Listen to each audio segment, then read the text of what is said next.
Well, now officials in Zaporizhzhia say that at least 23 civilians have been killed and dozens injured in a Russian strike on a civilian convoy. Well, let's go now live to our special correspondent, Alex Crawford, who's in Zaporizhzhia. Alex, what are the circumstances here? Well, I think the actual detail has yet to be finally confirmed. Certainly the Ukrainian authorities are blaming this on the Russians and saying that there were 3 rocket attacks just in this area. It was an area that was particularly vulnerable for civilians because there was a long line of civilian vehicles. You can see some of them behind me.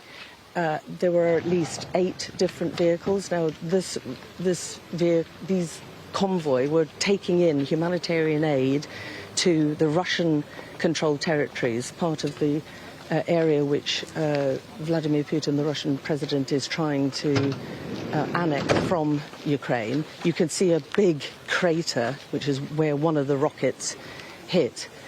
And this had a devastating impact on the line of civilian vehicles. Many of the dead are still inside the vehicles. We've been asked to step back a bit from the area because those people are investigators who are already gathering evidence for what they view as a potential war crime.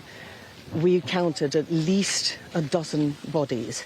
Some of them are already in body bags, but many of them are still sitting as they were inside their vehicles, clearly in civilian clothes.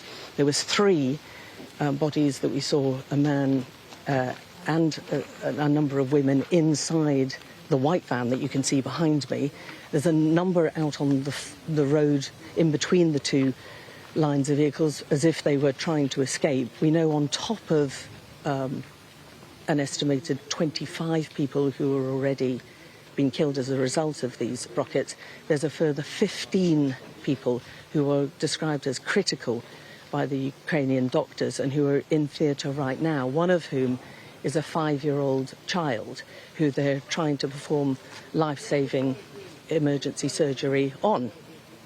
Now, the Ukrainians, the Red Cross are here gathering evidence, the Ukrainian police are gathering evidence, the Ukrainian intelligence of the military are also gathering evidence because they have blamed this quite squarely on the Russians, who they see, they are blaming for trying to intimidate these people who were going into the Russian-controlled areas to try and get relatives, deliver aid to those who were staying behind and try and get relatives who wanted to flee the area. And of course, this is going to be extremely controversial and be used by the Ukrainian authorities as another reason why so many Ukrainians are fleeing the area and don't want to be part of the Russian territory.